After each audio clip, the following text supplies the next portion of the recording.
c'est que la blessure de l'abandon, c'est pas forcément on t'a abandonné dans un orphelinat ou un bébé par terre comme ça. Un truc con, on t'a oublié dans une place de jeu, hop, elle est belle. Putain, il y a du budget ici. Hein. Ouais. On est sur un budget de dingue, il y a des assistants à droite, à gauche, ingénieur. Attends, je demande à mon assistant. C'est la peur qu'on t'enlève, entre guillemets, ce que tu peux prétendre à avoir. Et tu préfères, entre guillemets, le casser toi avant qu'on te l'enlève. Parce qu'un jour ou l'autre, il partira. Je sais que c'est un peu tabou chez les hommes, mais justement, quand tu vas avoir un psy... Oh, c'est même du plus que tabou. Ok. Là, il y a des millions de téléspectateurs qui vont se rendre compte. Il va chez le psy. Si tu te mets en vulnérabilité, ou c'est que tu dis ce que tu as ressenti, ouais. Sans mettre l'autre à défaut, parce que finalement l'autre y est pour rien, eh ben il va potentiellement mieux comprendre ce que tu essaies de lui exprimer. Et quand tu as ce genre de pensée limitante, t'auto-détruis, t'auto-sabotes, est-ce que ça serait une façon en fait de t'empêcher d'être heureux, comme si tu t'avais pas le droit? Et c'est parce que t'as pas le droit au bonheur. Et c'est que ça me demande un peu d'énergie pour ne pas lui écrire 40 messages par jour. Simplement. Simplement. Trying to get a lot of dough. Anything is possible. Yeah. Trying to get a lot of dough and dirt through all the obstacles. Cause anything is possible. Yeah. Oh man, I got a lot of goals. Stack that bread and by my nose. Anything is possible. Yeah. Trying to get a lot of dough and dirt through all the obstacles. Cause anything is possible.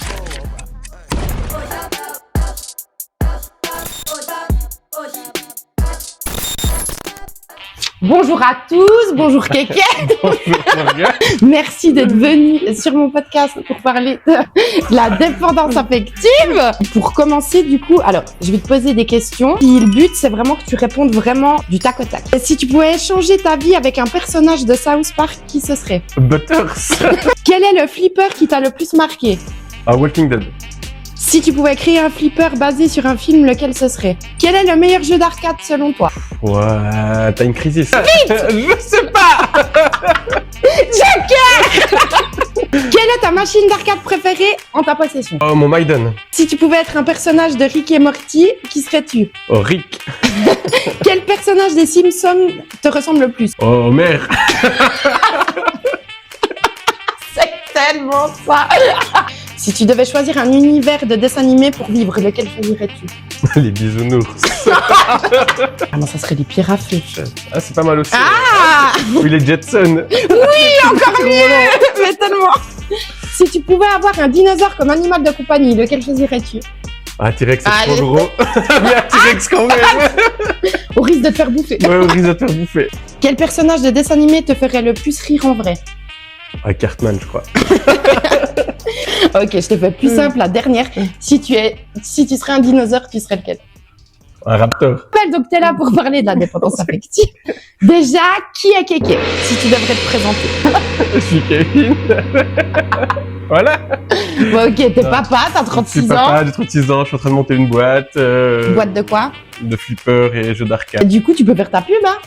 Non, mais ouais. Y a pas besoin. Je préfère passer incognito. T'es là, alors, pour parler de la dépendance affective. Tout à fait. Donc, déjà, c'est quoi pour toi la dépendance affective? Eh ben, c'est le fait d'avoir toujours besoin de quelqu'un autour de soi, quelle que soit la condition dans laquelle tu te mets pour arriver à avoir quelqu'un autour de toi. Ce que t'es prêt à te sacrifier, en fait, pour rester avec des gens en continu. Et puis, c'est comme ça dans toutes tes relations? Ça veut dire amical, ça veut dire en amour, ça veut dire... Ouais, principalement, sauf la famille, étonnamment. J'ai quand même regardé, c'était quoi la définition de la dépendance affective. Tu me diras après si tu te reconnais dedans, hein. D'accord? Je t'écoute. Crainte du célibat, de la solitude, quête affective, incapacité à se rassurer par soi-même, doute permanent sur l'infection de l'autre. Ce doute peut constituer des idées obsédantes, faible estime de soi, incapacité à faire des choix. On néglige certains de nos besoins pour obtenir de la réassurance à court terme auprès d'un tiers. Ouais, ça colle assez bien. Ouais. Après, il y a juste l'histoire des choix où c'est que dans certains domaines, t'arrives quand même à gérer assez facilement. Tu prends des choix, tu prends des décisions, il y a aucun souci. C'est quand que t'as réalisé, puis comment t'as réalisé que t'avais cette dépendance affective? 6-7 mois, peut-être une année. En fait, le truc, c'est qu'à la base, quand j'en ai entendu parler la première fois d'une personne lambda qui traînait une fois dans un bistrot, non, mais j'étais déjà pas prêt à l'entendre, tout simplement. Ouais. Au-delà de ça. Donc finalement, comment tu veux te rendre compte si t'es déjà pas prêt, toi, à l'écouter? Qu'est-ce qui a fait vraiment que tu te dises, ouais, peut-être qu'en fait... Je pense que c'est parce que je me suis renseigné sur des bouquins. Et à partir de ce moment-là, tu commences à prendre conscience que déjà, t'es pas tout seul. Et en plus de ça, tu commences à comprendre indirectement comment tu fonctionnes et potentiellement un peu pourquoi. C'est connu, tu sais ce que c'est. Et le livre était assez bien fait pour te dire que, en fait, tu peux t'en sortir si t'en as envie. Ouais. Donc il y a des choses à faire.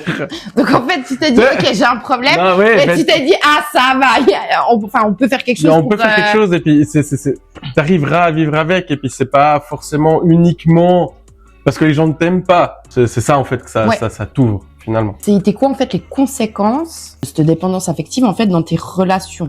On va dire c'est le fait de toujours avoir besoin d'être assuré, d'être toujours en contact avec la personne et puis si elle te laisse pour je sais pas, pour aller faire un cinéma, tu es pas fou mais tu le vis mal. Qu'est-ce qui fait qu'en fait tu vis mal cette situation? La peur de perdre l'autre en fait, puis de ne plus jamais avoir accès à la personne ou juste parce qu'elle va au cinéma.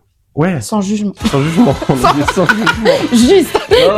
Mais ça va aussi loin en fait dans ta tête, dans tes scénarios. En fait, dans tes scénarios que tu t'inventes finalement. Parce que finalement c'est ça. Hein, puis après t'en parles avec la personne concernée et puis elle te dit non mais non, c'était pas ça. T'aurais pu venir au cinéma avec moi si tu voulais, tu vois. Ouais. Mais toi, tu t'es fait tout un film, t'as fait tout un cheminement, comme quoi t'allais être abandonné et que puis effectivement, les débuts, c'est compliqué de s'en rendre compte. Qu'est-ce que, au fond, toi, tu ressens quand tu sens vraiment que t'es dans cette dépendance affective? Parce qu'on va dire, t'es pas tout le temps dans la dépendance affective non plus. Il y a plein de moments où ça va bien. Heureusement. Mais oui, bien sûr. Puis on va dire que des fois, il y a des moments de crise, de dépendance, où là, en gros, t'es dans tes blessures. Ouais, c'est ça, ouais. Puis que ça vient piquer, tu vois. Ouais, ça colle. Qu'est-ce qui se passe pour toi, en fait, à ce moment-là? Dans ton corps, dans ta tête? C'est compliqué à vraiment définir quelque chose. En fait, c'est vraiment, tu t'inventes une seconde vie qui a pas lieu d'être, qui existe pas. Puis, au lieu de te remonter, tu descends. Tu commences à te faire des scénarios, quand t'es en crise, mais qu'est-ce qui va, donc justement, en fait, ce qui va déclencher, par exemple, une crise, c'est quand, par exemple, ta partenaire, elle pourrait te dire, je fais un truc solo, et là, paf! Et là, paf, pour aucune raison. T'es en mode crise. Pour aucune raison valable. Un truc à la con, qu'elle a juste oublié, j'en sais rien, n'importe quoi. Et toi, tu vas prendre ça comme des signaux, comme quoi elle va te quitter. Du coup, forcément, après, elle prend du temps pour elle, ce qui est normal. Mais toi, tu l'acceptes pas parce que... Tu l'acceptes pas parce que toi, tu penses que si elle fait ça, c'est parce que... C'est parce qu'elle en a marre de toi. Ouais, voilà, parce qu'en fait, elle veut te quitter. Oui, tout à fait. Ouais, donc, c'est ça. Tu reçois pas ce message, puis du coup, t'es en mode en PLS, quoi. T'es en panique. T'attends en permanence un message, t'attends en permanence une validation, t'attends en permanence quelque chose de la personne en question. Donc, si elle te le donne, ça va. C'est ça. Mais si à un moment donné, en fait, elle te le donne pas, c'est là que ça commence à devenir compliqué. C'est là où c'est que ça commence à coincer. Ok. Donc, du coup, tu vas être en demande. Alors ça, c'est tout ce qu'il y a de dur d'essayer de combattre cette demande pour pas, entre guillemets, coincer l'autre dans un coin et puis lui dire « Maintenant, tu me donnes ce que je veux !» Ah non. Parce que ça marche pas non plus. Est-ce que le fait d'avoir conscience, ça a changé quelque chose par rapport à tes réactions, en fait? Ouais, alors déjà, tu le vis beaucoup mieux. Okay. Tu essaies aussi de comprendre l'autre. Pourquoi elle a besoin de s'éloigner, entre guillemets. On se comprend, hein, oui. On parle de quelques heures. Non, on peut aller un jour. Si elle disparaît 10 minutes, en fait. Elle va aux chiottes, c'est la mort, quoi. Tu lui envoies ça, on sait jamais. Je pense que justement, j'ai entre guillemets, enfermé la personne dans un coin. Puis maintenant, t'essaies de lui laisser de la place, mais des fois, ça me coûte quand même de la laisser tranquille, quoi. Qu'est-ce qui te coûte? Je dois prendre, c'est pas sur moi, c'est que faut que je comprenne qu'en fait non, c'est tout à fait normal qu'elle ait besoin de temps Mais pour n'importe quoi, hein, pour faire ses ongles, hein, on est là. Ouais. Et du coup, effectivement, puis c'est normal, puis c'est pas que ça me coûte, mais c'est que ça me demande un peu d'énergie pour ne pas lui écrire 40 messages par jour. Simplement. Qu'est-ce que tu fais? Pourquoi? Non, mais voilà. Et est-ce que justement de faire ces efforts, est-ce que ça, le fait que tu t'en rendes compte, est-ce que ça a eu une influence justement dans ta relation? Mais communiquer de façon réelle, parce que c'est super de communiquer de ce que tu as fait au boulot ou bien de ce que tu as mangé, toutes les communications superficielles que, selon moi, les couples ont dans 95% des cas. La statistique, elle sort de nulle part. Hein. Elle est inventée de toutes pièces. Elle est pourrie, elle vaut rien. Non, mais je pense que c'est la majorité, en tout cas. C'est que les gens parlent juste de... Ils rentrent du boulot. J'ai croisé un chien devant la barrière et puis c'était super. Ils parlent pas de non, aujourd'hui j'en ai un peu chié là-dessus, c'était dur machin parce que lui puis voilà. Donc quand tu vas un peu plus loin, c'est plus que ça en fait, ça devient sain. Puis est-ce que ça renforce le lien d'être comme ça? Enfin, ça change quelque chose sur Ouais, je pense que oui, très clairement. Ouais. Bah oui. Le fait de pouvoir parler puis communiquer comme ça avec, c'est beaucoup mieux et puis ça crée aussi des frictions, hein, faut pas se mentir, hein, ça crée des trucs, des incompréhensions, pas des frictions, des incompréhensions tant d'un côté que de l'autre. Mais c'est beaucoup plus simple parce que tu arrives à accepter avec le temps. Le temps, on se comprend. Quelques heures. Où c'est que tu peux dire, non, mais écoute, là, c'est bon, faut qu'on arrête parce que on est en train de partir dans un délire et puis on fait guerre d'ego. Et puis, on sait que la guerre d'ego, de toute façon, ça mène à rien. Complètement. Ça, c'est sûr. Tu parlais, tu disais que t'avais pas, les mêmes blessures. Donc, ça veut dire que la dépendance affective, ça vient pas de nulle part non plus. Ça vient toucher une blessure. Ouais, c'est comme ça que je la comprends. Ouais. Comment t'as fait pour comprendre tout ça? Tu te fais aider par des gens. Ouais. Et voilà. Est-ce que ça t'aide? Ouais, de te faire aider par des gens? Ouais, je pense. Ouais, non. Sinon, j'aurais arrêté depuis bien longtemps. Après, il faut faire attention à pas toujours revenir qu'en arrière, selon moi. Faut aussi regarder ce qui va à l'avant. Faut prendre du recul sur certaines choses. T'aurais vite fait tendance à te laisser aller, à puis dire tout est de la faute de ma mère. Ou et puis je me déresponsabilise. Fuck off. Comme ça, c'est ma daronne. C'est ma daronne et puis de toute façon moi c'est pas de ma faute. Non. T'es complètement responsable de toi. Tu vas tout foutre sur le dos de tes parents parce que c'est facile. Bah oui. Ou bien... Après, c'est vrai, tout vient de là tout le temps. Ouais, alors c'est de toute façon, même... Tous nos problèmes viennent de là. Même pour ma fille, je pense que j'aurais fait de la merde. Et puis voilà, il y a aucun doute là-dessus, on ne discute pas. Mais c'est aussi reprendre sa responsabilité face à ça, parce qu'on est adulte maintenant. Maintenant, c'est à toi de te retrouver et maintenant d'avancer par toi-même et puis pas de blâmer toujours les autres. Mais ça, c'est quelque chose que je pense que j'ai fait, ou c'est que c'était jamais ma faute. Quoi qu'il y ait, c'était à cause de lui, il m'a pas invité, machin. Non. De te rendre compte, en fait, de reprendre plutôt, en fait, ta responsabilité. Ouais. Et puis, en fait, de plus te regarder toi plutôt que les autres, en fait. C'est ça. Finalement, les autres, tu peux pas interagir. Est-ce que tu penses que, par exemple, le suivi psy et puis le coaching, ça peut être complémentaire dans... Pour moi, c'est plus que complémentaire. Il n'y en a pas un qui est mieux. On va y aller direct. Le psy, ça t'aide à aller en bas, voir pourquoi t'as des problèmes. Indirectement. C'est vrai. Ok. D'où ça vient? Prendre avec des pincettes, hein. La cause. La cause de où, à quel moment t'as eu un événement qui t'a, entre guillemets, marqué en tant qu'enfant. Parce que généralement, ça vient de là. Ouais. Hein. Donc là, t'arrives à aller voir pourquoi. Et le coaching, c'est absolument l'inverse. C'est le pourquoi, on s'en fout. Tu l'as. Voilà. On est au courant, c'est bon. Accepte-le. Voilà. T'as besoin de savoir que ça vient de là, tant mieux pour toi. Ouais. Mais maintenant, qu'est-ce qu'on fait après? Ouais. Et puis, moi, je trouve assez complémentaire. Moi, je sais que c'est un peu tabou chez les hommes, mais justement, quand tu vas avoir un psy, c'est même de plus que tabou. Ok. Là, il y a des millions de téléspectateurs qui vont se rendre compte. Il va chez le psy! Mais non, et puis t'as pas besoin d'être fou pour aller voir un psy. Enfin, non, bien au contraire. Mais ça commence à devenir de plus en plus accepté. Selon mon ressenti, c'est mieux accepté chez les meufs. Beaucoup. C'est- Pour nous, c'est normal. Non, je rigole. Non, mais- mais c'était pour dire que Non, mais bien sûr. c'est banalisé chez nous. C'est Enfin, beaucoup plus accepté de parler de tes sentiments, de parler entre copines, tout ça. Tu peux C'est plus ça, t'ouvrir, voilà. plus, etc.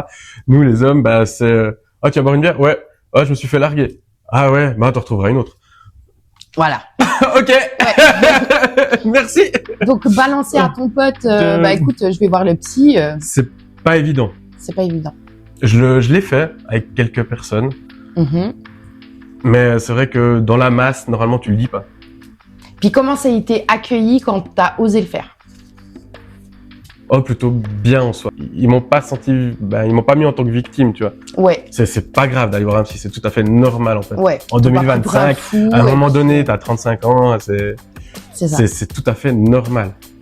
Et est-ce que du fait que toi tu te sois livré comme ça, tu vois, est-ce que ça a ouvert quelque chose Bah, j'ai ou est-ce que eux s'ouvrent plus en fait du coup Ouais, on a pu avoir des discussions assez, il y en a un, c'était un ami de très longue date. Puis on a pu avoir une discussion complètement ouverte sur aussi ce qu'on a vécu ensemble à l'époque. mhm. Et c'est vrai que tu te rends compte de mécaniques que tu gardes Ah. tout au long de ta vie. Bah ouais, Bah ouais, Bah, bien sûr, les des schémas, schémas. les fameux schémas. les fameux Les schémas, fameux schémas. les fameux schémas, ouais. Non, Ces schémas où même quand tu t'en rends compte, des fois c'est dur de. c'est pas facile d'en sortir, en fait. C'est ça, hein. Ouais, tout à fait. Souvent tu retournes Tu dans retournes un dans ta boucle. infernal. Bah, on peut Mais dire, c'est une ouais. boucle C'est un infernale, hein, putain de bout vraiment. de hamster, en fait. C'est ça, et des ouais. fois, ce qui est encore pire, c'est quand on a conscience, mais tu vas quand même dans cette boucle. Tout à, Parce fonce dedans, ouais. parce que c'est vachement plus simple quand t'es dans C'est cette bien. boucle. Ok. Ah, ça Qu'est-ce demande qu'on est moins bien. Et qu'en plus, tu blâmes les autres. Mais Mais c'est pas de ta faute. Mais oui, C'est pas de ta faute. c'est parfait, ça te permet d'être en victime, de pas de prendre tes responsabilités. Non, et, tout puis, à fait. et puis c'est super. Du coup, qu'est-ce qui fait que t'as osé sauter le pas et puis aller voir un psy? Parce que c'est quand même pas rien non plus de oser le faire. Je pense encore plus quand t'es un homme. Je pense que bah, justement, nous, c'est quand même un peu plus facile, tu vois. Mais Ouais. en tant que mec... Puis encore, je pense que c'est aussi compliqué pour Oui, une meuf d'y aller. bien sûr. Ah non, mais complètement. Mais je pense quand même qu'on a un... Mais peut-être- pour un homme, t'as une chier d'appréhension à la base. Mais bah moi, je m'étais avoué vaincu. Tu vois, déjà là, déjà là, ça part mal. complètement. Quand on s'était séparés avec la mère de ma fille, Ouais. et puis bah j'avais traîné une année et demie, 2 ans avant de me dire non, mais à un moment donné, faut quand même y faire quelque chose. Ouais. Peut-être un bon début. Ouais. De toute façon, en allant chez un psy, tu ne sais pas ce que tu veux. Non, bah... et puis déjà, des fois, tu je sais pense déjà que pas où c'est que tu vas, en fait. Et des fois, je pense que t'attends aussi, en fait, tu sais, qu'ils te donnent les réponses. Ah ben, tu moi, crois qu'en fait, tu vas aller là-bas, puis qu'on va te dire, bah voilà, c'est comme Ah ben, ça, là, puis il faut faire ça. La première séance, moi, j'étais Ouais. sûr que j'allais le voir 3 fois et puis que j'allais être soigné. Ouais. On te donne Voilà. deux médocs et Et puis puis, voilà, hop, tout va c'est bon, bien. vas-y, go, casse-toi. Ouais. C'est comme une Ouais. appendicite, quoi. On te l'enlève et puis on n'en parle plus. Non, ça marche pas Non. comme ça. Non. Non. Puis, bah, là, après, il y a eu un événement, on va dire, marquant sur lequel j'ai pas réussi à passer pour, je commence à le comprendre. Ouais. On va dire ça comme ça. Et du coup, bah, c'est là où c'est que je me suis dit, non, mais maintenant, faut que j'aille voir pourquoi et comment. C'est pas normal que je me pourrisse autant la vie Mhm. pour un truc aussi intellectuellement aussi con. Ouais. Parce que tu te rends bien compte que c'est complètement stupide de te pourrir la vie pareillement pour un truc aussi banal. Mhm. Et Ouais, c'est ça en fait le problème. Et bah après c'est de la croix et la bannière hein, pour trouver un psy en Suisse. Ah ouais. Et puis je crois que c'est un peu partout comme ça, et mais puis- c'est vrai puis qu'en je Suisse, crois on a que je te vraiment un parle problème. même pas des coups. Puis c'est souvent, bah, on te donne un médicament, et puis ça va régler tout le problème, alors que c'est pas... Bon, après moi j'étais contre la médication Ouais. parce que dans tout ce que je fais, tout ce que j'ai eu, jeux vidéo et autres, je sais que j'ai tendance à avoir une grosse dépendance. Du coup, bah voilà, donc je voulais déjà pas de médicaments. Donc à partir de ce moment-là, c'est vrai qu'il y a déjà la moitié des psys que tu peux foutre loin. Ouais. ça, D'après c'est ce que vrai. j'ai entendu Ouais. dire et tout, les gars ils règlent tout avec une ordonnance. T'es là, mais ouais, mais bon, c'est pas le but. Alors après, ça peut aider, mais faut Ouais, mais aussi faire le boulot, et puis après, je pense qu'il y en a des qui n'ont pas besoin, et puis il y en a des qui peuvent aller sans... alors sans médicaments. chacun fait ce qu'il veut et Ouais. l'important c'est que t'en sois conscient. Et je pense qu'il y a des cas qui sont plus compliqués que d'autres qui ont besoin de ça aussi. Bien sûr, d'une béquille, Moi, en fait. j'étais pas au fond, au Ouais. bout du trou. Idée noire, j'en ai jamais eu. Ouais. Je veux dire, Ouais. assez chill en fait. Hein. Ouais. Mais même comme ça, c'est vrai qu'on a tendance, prenez ça pour vous calmer. Mais Et puis finalement, tu règles pas le problème. C'est comme mettre un pansement. Ouais, sur une hémorragie. Voilà. Ah, t'aurais pas pu. Oui, Un bien pansement, sûr. un sparadrap. Sparadrap là. Sur une hémorragie Sur- ou l'artère, elle Sur fait une comme artère ça. qui pousse là. Non Mais oui, non, mais c'est bien sûr. complètement ça. Tu sais, ça va régler ton problème pendant 2 mois, 2-3 mois, mais après le reste, ça va revenir. Après, effectivement, tu te poses beaucoup de questions, mais après tu comprends aussi beaucoup de choses. Après, Ouais. faut pas se mentir, t'as quand même une phase où c'est que les débuts, ça a plutôt tendance à te foutre en bas. Ouais. Avant de remonter. Ouais. Donc, faut, Ouais. si t'es mal accompagné, il y a potentiellement une chance que pas que tu sombres, mais tu te dises, putain, ça sert à rien, en fait. Ouais. Et puis que t'abandonnes, finalement. Oui. Et puis je pense même dans tout le chemin que tu fais, t'as tout le temps des. Ah ben, Enfin, tu reviens jamais où t'étais au départ, mais Bien t'as sûr. tendance quand même des fois à faire 2 pas en arrière, mais souvent après tu refais 10 pas en avant. après tu ravances, bien sûr. C'est ça. Non, mais des c'est fois clair. t'as ces Et après, impressions-là. Comme je disais avant, t'as toujours, à un moment donné, un virage qui te dit, ah, oui, c'est toujours là. Oui, non, mais ouais, Bah oui, complètement, bien sûr. complètement. C'est quoi, on va dire, les leçons que t'as tirées maintenant de déjà tout le travail que t'as fait sur toi-même, par rapport à cette dépendance affective, et puis, ce que ça t'a appris, en fait. Il y a l'autodestruction. Ok. Ça, ouais, dès que tu penses qu'il va y avoir un peu de trop de bonheur, hop, tu l'autodétruis avant, tu le sabotes. Comme ça, c'est cool, tu vois, t'avais Ouais. raison. Ouais. Donc, ça veut dire, c'est quoi, du coup, cette relation que t'as avec le bonheur? Pour que tu t'auto-sabotes comme ça. Que tu sois dans l'autodestruction. C'est la peur qu'on t'enlève, entre guillemets, ce que tu peux prétendre à avoir. Et tu préfères, entre guillemets, le casser toi avant qu'on te l'enlève. Parce qu'un jour ou l'autre, il partira. C'est pas vrai. Non. Mais c'est une pensée limitante. Voilà, c'est ça que je Ouais. sais comment. C'est une pensée limitante. Et quand t'as ce genre de pensée limitante, t'auto-détruis, t'auto-sabotes, est-ce que ça serait une façon, en fait, de t'empêcher d'être heureux? Comme si tu t'avais pas le droit. Et c'est parce que t'as pas le droit au bonheur. Parce que le bonheur, on te l'enlève chaque fois que tu le touches. Ouais. Bam, on te l'enlève. Ok. C'est ça Ta croyance, en fait. C'est ça la croyance, en fait. C'est ça la Ok. croyance de fond. Ok. Et du coup, dans ces moments-là, qu'est-ce qui va se passer pour toi? Quand t'as l'impression que il va y arriver un truc de fou, là, ça va être trop bien et tout, mais on va te l'enlever, donc il faut surtout que tu sabotes tout. Ouais, c'est ça. C'est ça? Donc tu vas aller taper où c'est que ça fait mal chez l'autre. Donc, du coup, maintenant, en fait, le fait que tu taffes sur toi, genre ça, maintenant, tu t'en rends compte. Tu t'en rends compte et puis t'arrives gentiment à calmer le jeu et puis à comprendre ça et quand même pouvoir profiter par la suite. Avant, tu te sabotais jusqu'au bout. Ah ouais, avant je Tandis que détruisais maintenant, tu commences à t'auto-saboter, puis d'un coup, t'es là, oh, Et merde. zut, Merde. qu'est-ce que je suis en train de faire? Oh, un schéma répétitif, je m'auto-sabote. C'est ça. C'est ça. Puis maintenant le but c'est d'arriver à Encore avant. Ouais. de dire de la merde Ouais, mais Tu c'est te déjà dis, bien. ah, Du coup, putain. t'arrives à quand même désamorcer le truc. assez rapidement. Ou plus rapidement. Plus rapidement. Et puis, je pense, plus ça va en avant, plus t'as de la facilité quand même Tout à à le fait. faire par rapport à d'où tu viens. Ouais, bien sûr. Ouais. Comment tu penses que la société, elle perçoit les émotions chez les hommes? J'aurais tendance à dire que ça va de mieux en mieux. Ok. Mais après, forcément, une fois que tu tombes dans ce genre de truc et que tu vas te renseigner un petit peu, les algorithmes sont tellement bien faits sur nos plateformes Oui, t'as l'impression que c'est actuelles tout le temps. que maintenant il y a plus que des hommes qui sont super, tout le monde est ouvert. Émotionnel, c'est on parle super, émotion c'est et trop tout. bien Ouais. et tout. Le monde des bisounours. Ouais, le monde des bisounours, tu vois. Ouais. Non, mais, Puis quand tu sors de chez et toi, puis quand tu sors de toi, tu te rends compte, tiens, prends ça dans ta gueule. C'est tous des cons. Non, mais après, typiquement, la phrase qu'on a tous entendue, les enfants de 80 à 2000, ouais. pleure pas, t'es un bonhomme. Bah oui, mais ça, Eh c'est non, mais à partir horrible. À partir de ce moment-là, combien de fois on a entendu, en tant que homme, en tant qu'enfant, Ouais. comme quoi, non, un homme, ça pleure pas.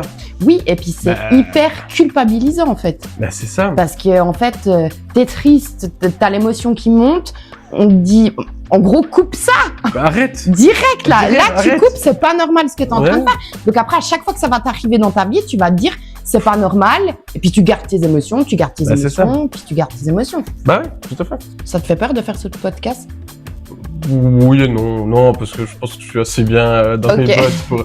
Et j'ai quand même la sphère autour de moi, qui gravite autour de moi, est quand Ouais. même relativement bienveillante. Complètement. Je la connais pas, cette meuf. On se connaît pas Je ne du la tout, connais non, non, pas. Ouais. Non, mais du coup, du fait que je pense que ces gens-là sont bienveillants, potentiellement il y aura des haters, mais les haters finalement, t'as pas besoin de ces gens. Si tu pourrais détruire un stéréotype masculin au niveau de tout ce qui est justement relation avec les émotions. Les hommes, on ne parle pas entre nous. Ah. On espère que ça change. Voilà. On essaye de faire bouger les choses. Ouais, donc là, le message, en fait, c'est tous les mecs, quand vous avez un pote qui vient vous dire, ma meuf m'a quitté, ou je sais pas, ça va pas avec ma meuf, ne dites pas, tu veux quelle pizza, quoi. C'est ça, on en est là. Voilà. Mais c'est pour ça. C'est genre poser des questions, genre, bah, tu ressens quoi? Ouais, Comment je peux t'aider? Mais t'es pas ouvert à en parler non plus. Mais est-ce que tu trouves que c'est des vraies relations? Parce que moi, des fois, tu vois, vu qu'il n'y a pas une relation comme ça avec les hommes, puis que moi, on a tendance à bien s'ouvrir, j'ai l'impression que je connais mieux des gens, par exemple, que toi, tu pourrais côtoyer depuis plus longtemps que moi. Puis moi, je les connais mieux parce que j'ai eu des sujets beaucoup plus profonds. Bah, bien sûr. Donc, tu trouves que, est-ce que les relations entre mecs comme ça, c'est profond? Mais c'est, encore maintenant, c'est gênant, en fait, de faire ça avec un pote. Mais c'est Ah, mais c'est con, hein, c'est parce qu'il n'arrive pas à recevoir ce que tu lui dis, en fait. Ouais, Il est peut-être. mal à l'aise. Et puis toi, t'as pas envie de t'ouvrir non plus. Non. Moi, je me souviens une fois avec toi, j'ai commencé à chialer. Et puis après, je me souviens, tu m'avais dit, bah écoute, moi, je sais pas quoi te dire. On n'est pas fait pour ça. C'était trop. Mais tu m'as quand même écouté chialer tout du long. Mais maintenant, t'es moins comme ça quand même. Mais je trouve que t'as plus, tu m'as quand même aidé en tant que Chris, tu vois, puis t'as plus ce truc d'accueillir en fait. Enfin, ça te rend mal à l'aise en fait les émotions de Mais l'autre. c'est ça, t'as pas l'habitude de. Bah non, vu qu'on vous a dit déjà tout. Vu qu'on nous a dit, de toute façon, les émotions, ça n'existe pas. Bah voilà, un Non, garçon, mais, ça pleure pas. Oh non, non, c'est ça. Donc en fait, t'es déjà pas à l'aise avec tes émotions à toi, mais Bah t'es oui. pas forcément en fait à l'aise avec les émotions des d'en autres. face. Bah bien sûr. Et du coup, tu te sens un peu T'es démuni. démuni et Complètement désemparé. démuni. Bah bien sûr. Complètement. Non, c'est clair. Est-ce qu'en tant que mec, on ressent justement une pression, je sais pas, des parents de la société, où genre il faut toujours être fort et... J'aurais tendance à dire de mon côté, non, pas trop. Ok. Mais c'est parce que c'est comme ça. Un homme, on a peu de pression finalement. Faut pas se mentir non plus.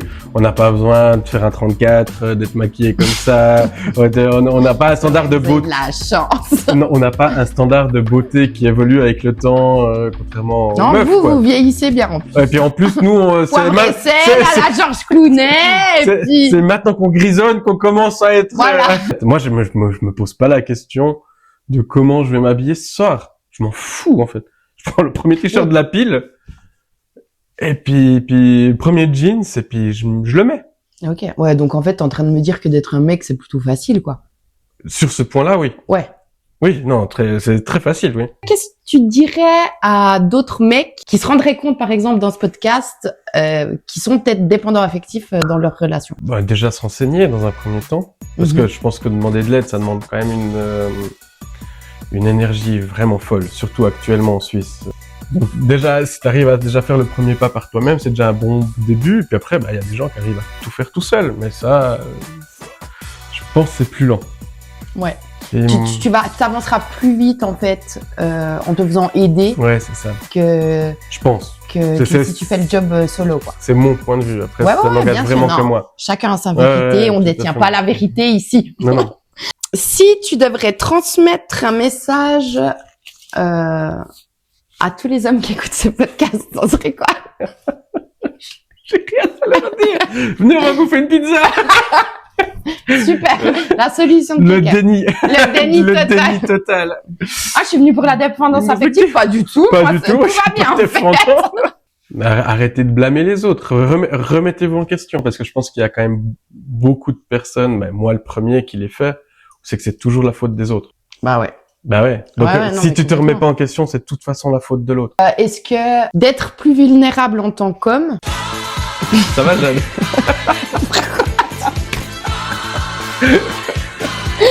non mais La vulnérabilité, Kevin. Oui, mais c'est quoi? Vas-y, c'est quoi ta relation avec la vulnérabilité, Kéké? Oui, je veux savoir. Non, c'est ma coach, ouais, faut être plus vulnérable, tu vois, oui. tout le temps. Mais elle a raison en soi. C'est quand tu t'exprimes ce que tu ressens et tes sentiments, les autres sont beaucoup plus enclins à t'écouter finalement. Si tu te sens vulnérable, si tu te mets en vulnérabilité, ou c'est que tu dis ce que tu as ressenti, sans mettre l'autre à défaut, parce que finalement l'autre y est pour rien, eh ben il va potentiellement mieux comprendre ce que tu essaies de lui exprimer. Si tu devrais me donner un exemple concret pour expliquer ça. Quelque chose qui t'a embêté, vas-y, on va prendre un exemple concret. J'en sais rien, l'autre, elle a pas sorti les poubelles, typiquement, un truc à la con. Exemple bateau dont tout le monde s'en fout. Mais qui se passe chez tout le monde, dans tous les foyers. Voilà. Pas fait la vaisselle, parce que nous, on sort pas les poubelles. C'est des brenets. Non, mais pas fait la vaisselle. Tu vas attaquer l'autre en disant, ah, t'as de nouveau pas fait la vaisselle, machin, tout ça. Je t'avais demandé 800 fois. Je t'avais demandé de faire ça, la vaisselle, etc. Là, t'es sûr que l'autre, il va arriver. Ouais, mais toi, t'as pas fait ça, toi, t'as pas fait le lit, machin, etc. Tu vas faire guerre d'ego, ça va monter, puis c'est la merde. Donc là, c'est ce que t'expliquais dans le sens que l'autre, il va pas t'écouter. Il va pas t'écouter. Il va t'écouter pour répondre. Ouais, pour avoir quelque chose d'autre à attaquer derrière. Vas-y, je te repique. Hein. Ça m'embête parce que t'as pas fait la vaisselle. L'autre jour, j'ai fait ça. Ou tu vas essayer de poser plus le truc de ton côté, de ce que toi t'as ressenti quand l'autre a pas fait quelque chose. Il va pas pouvoir, entre guillemets, venir te piquer. Et ça me fait ressentir comme ça, etc. Ok. Après, c'est pas un exemple que j'ai moi, parce que je m'en fous qu'elle sorte les poubelles. Oui, non, mais là, on a donné un exemple. Mais voilà, mais c'est voilà. Tu vas essayer de retourner l'action sur toi, puis après, tu laisses l'autre décider de ce qu'elle lui a décidé de faire, en fait. Et puis ça, quand toi, tu mets vraiment en pratique, et puis que t'oses être vulnérable, et puis que tu vas utiliser, genre, cette communication non violente, du coup, qu'est-ce que ça change, en fait, Après, l'autre personne est beaucoup plus ouverte. En fait, tu l'attaques plus. Ok, donc là, c'est plus une reproche en fait. La dépendance affective, ça vient d'une blessure de l'enfance. Généralement, ça vient de la blessure d'abandon. Voilà. Et puis, ce qui est, je trouve important de savoir, c'est que la blessure de l'abandon, c'est pas forcément on t'a abandonné dans un orphelinat ou un bébé par terre comme ça. Un truc on t'a oublié dans une place de jeu, hop, elle est belle, elle est là. Hein. Voilà, pendant une heure. Pendant une heure, ça suffit pour toi, en fait. Ça suffit pour que le petit toi, on va dire, que l'enfant de 5-6 ans, il ait vécu ça comme ça. Alors que finalement, non, tu t'es perdu dans un supermarché, je pense que ça peut créer une blessure d'abandon. Complètement. Alors que tes parents n'y sont entre guillemets pour rien. Mais dans ce cas très présent. Oui, bien sûr. Et ce qui est plus ou moins mon cas. De ça. Et est-ce que toi, enfant, maintenant avec le recul, tu vois dans des comportements que tu as eus que tu avais cette blessure-là en fait? Dans l'adolescence, je pense. Ah, dans l'adolescence. Après enfant, j'ai plus de souvenirs finalement. Et puis, cette période-là où t'étais ado, ça se concrétisait comment? Ouais, mais j'avais tout quand j'étais ado. Je confirme. J'avais tout, mais j'arrivais quand même à saboter des amitiés. C'est ça qui était très fort. Ok. Mais ça, je m'en suis rendu compte dernièrement en parlant avec quelqu'un. Puis je le savais que j'avais fait de la merde, indirectement, mais j'arrivais pas à comprendre le pourquoi du comment. Et là, tu as réussi à faire Et puis là, on a réussi à faire marche arrière et puis arriver à dévier le truc. Mais c'est vrai qu'en plus, j'avais tout ce qu'il fallait. Donc, en gros, en fait, une simple petite blessure comme ça, qui est souvent pas fait exprès par nos parents, puis des fois même pas de leur faute, parce qu'il suffit du contexte. Il suffit de pas grand-chose. Voilà, il suffit pas grand-chose pour que ça fasse une marque chez l'enfant. A eu un impact, en fait, enfant, on se souvient pas, tu te souviens pas en tout cas, mais dès ton adolescence, et puis encore maintenant, mais différemment, en fait. Différemment. Puis, t'évolues avec ça, puis, si entre guillemets, tu viens pas la soigner, on va dire ça comme ça, tu vas la garder toute ta vie et potentiellement refaire les mêmes schémas en continu. Alors, dans cette petite boîte, super fait maison avec du scotch, t'as un... Il y a du budget ici. Hein. Ouais.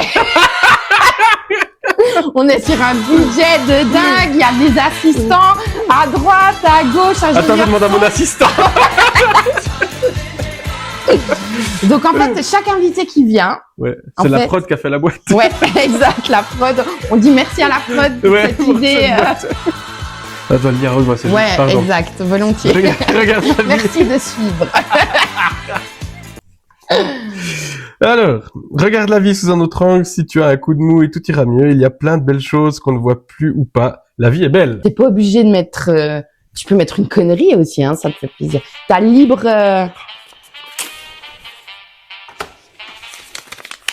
Bon, c'est très philosophique, hein, ce que je vais te dire. Hein. Putain, je m'attends tellement au pire avec quelqu'un. Mais je trouve que c'est drôle ce que t'as tiré ça. Non.